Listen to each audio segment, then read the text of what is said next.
vast organization. They had their own news division, and every newspaper had to run their pro-war news, quote-unquote, news stories. Indeed, it was illegal to editorially be against the war. Appeal to Reason, the masses shut down because of that. Appeal to Reason kept publishing with pro-war editorials, and then after the war, the government shut them down anyway. And it had its own film division. It was making movies like The Kaiser, The Butcher of Berlin. It had speakers bureaus. And all of these people, almost the day the war was over, went to Madison Avenue and started working for corporations. And that is when the country just became utterly awash in lies. We talk about, in the United States, about American culture, but I think that's a misnomer, because the rise of the public relations industry, the ability to make people confuse how they were made to feel with knowledge, effectively inculcated people with new values. The hedonism, the consumerism, the cult of the self, all of this stuff was implanted. And when we talk about American culture and maybe even Canadian culture, I think we're really talking about corporate culture. Our cultures were destroyed consciously by corporations who sought to instill within us consumption as a kind of inner compulsion. And it worked.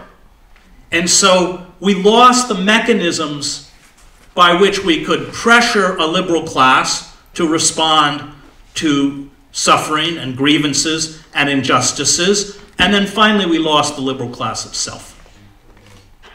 And we saw the rise of figures like Bill Clinton or Tony Blair in New Labor. And these people spoke in the traditional language of liberalism, but betrayed core liberal values. And I pull Clinton as an example. Clinton passed NAFTA, which was the greatest betrayal of the American working class since the Taft-Hartley Act in 1948, which essentially makes it almost impossible to unionize. He deregulated the FCC, the Federal Communications Commission, which allowed Rupert Murdoch's News Corp and horrible corporations like Clear Channel to buy up literally thousands of radio and television stations. He allowed a consolidation of the media industry into roughly 6 corporate hands: Viacom, General Electric, Disney, Rupert Murdoch's News Corp. And probably 90+% of Americans see and hear almost everything filtered through these corporate forces. He ripped down the firewalls that we had, courtesy of the 1933 Glass-Steagall Act. Chrétien didn't do that. And you don't have a banking crisis. We're losing about 100 banks a year because you kept those firewalls up. Clinton destroyed welfare. One of the reasons they keep extending unemployment benefits in the United States is because, courtesy of Clinton, people have to try and survive on $143 a month and about $200 in food stamps. All of that was Democratic administration. And Clinton knew that if he carried out corporate bidding, he would get corporate money. And he did. By the 1990s, the Democratic Party had fundraising parity with the Republicans, and by the time Barack Obama ran for president in 2004, he got more. And so we began this slow descent, starting in the 1970s, when, in the words of the Harvard historian Charles Mayer, the country shifted from what he called an empire of production to an empire of consumption. In essence, we began to borrow to maintain both a level of consumption and an empire we could no longer afford. And all of the popular mechanisms by which we had restrained corporate forces were chipped away, eroded away. So that deregulation of Wall Street, the lifting of trade barriers, the ability of manufacturing to first go over the border into Mexico, and then, of course, into China, the embrace of China's totalitarian capitalism, or Vietnam or Bangladesh, essentially created a kind of Weimarization of the American working class. And you've seen the statistics on poverty in the United States roughly a third of the country living in either poverty or a category called near poverty. And these people now are spending about 35% of their income on food. But it's another thing to drive through it and see how the corporate state is hollowing the country out from the inside. I've just spent 2 years on a book with the graphic illustrator Joe Sacco. And I'm writing it and he's drawing it. I'm a huge admirer of his work. I hope you know it. Footnotes in Gaza, which he spent years on, is one of the great books on the Middle East. And so we went to these sacrifice zones, to places where unfettered capitalism had run rampant, where everybody was forced to kneel before the dictates of the marketplace. Camden, New Jersey, which per capita is the poorest city in the United States and not coincidentally the most dangerous. The coal fields of southern West Virginia. Pine Ridge, South Dakota, the Sioux Indian Reservation, where a male has, the average male has a life expectancy of 48. It is the lowest in the Western Hemisphere outside of Haiti. And finally, Immokalee, Florida, in the nation's produce fields, where workers are often forced into conditions that replicate slavery, literally. They're held in bondage, they're not paid. That image or that vision of is one that is important because it's not necessarily about what happens now, but I think both of us feel it's about what's going to happen.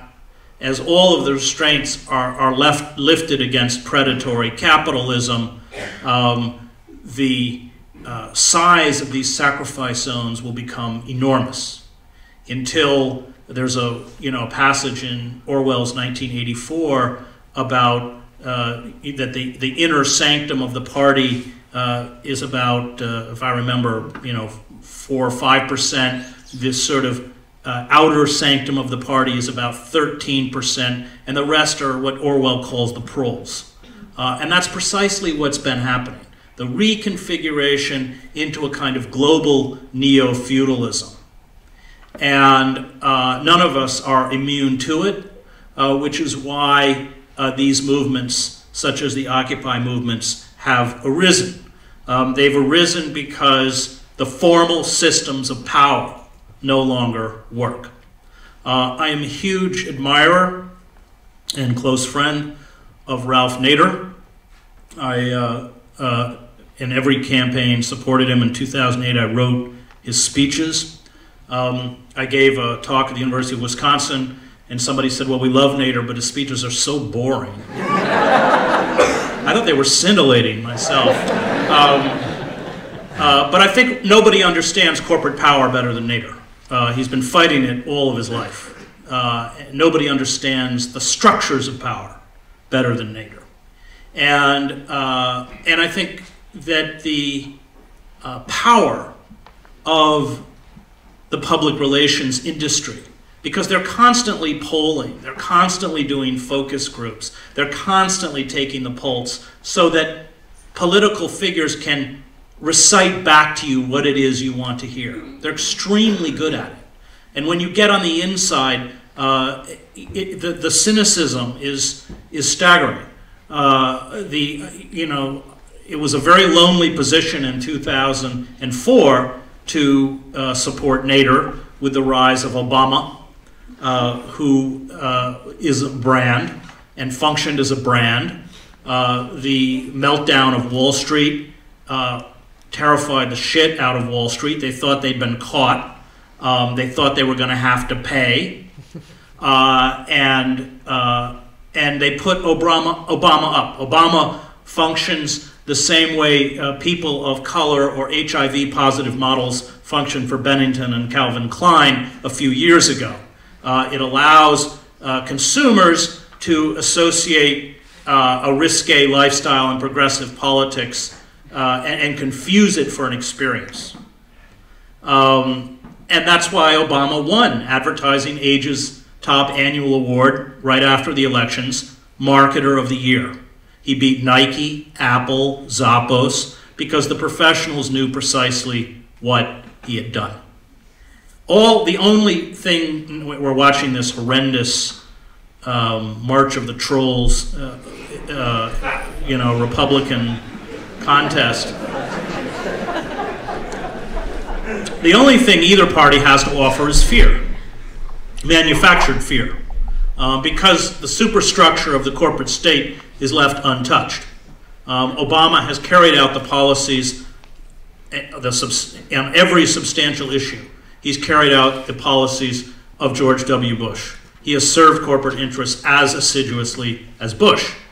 We've actually seen a deterioration of civil liberties in the United States. I spent a lot of time in the Newark airport today, so I was reading the Canadian newswires and saw that read the letter your Minister of Energy sent out,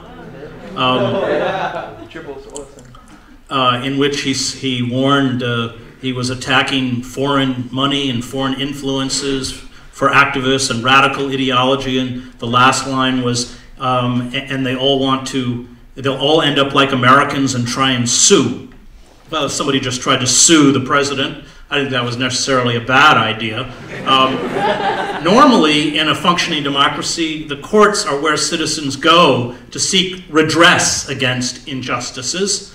But it was just a window into how pervasive this corporate ideology has become. And of course, Harper is really just a diminished version of George W. Bush, if Bush can be diminished.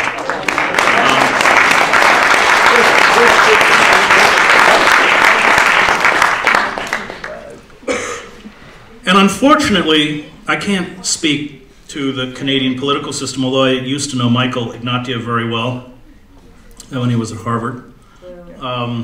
We actually went, well, we don't speak much anymore. The day of the invasion of Iraq, we were both on National Public Radio. And we each got, they always balance it out, 12.5 minutes. But I was saying why we shouldn't not go into Iraq, and Michael was, I don't know why, as a Canadian, he's sort of waving the American flag, was 12.5 minutes as to why we should. And for me, that was just another window into a bankrupt kind of liberalism. The idea that we can impose what we consider our virtues on other people by force. This is a peculiar American ideology, this idea of regeneration through violence.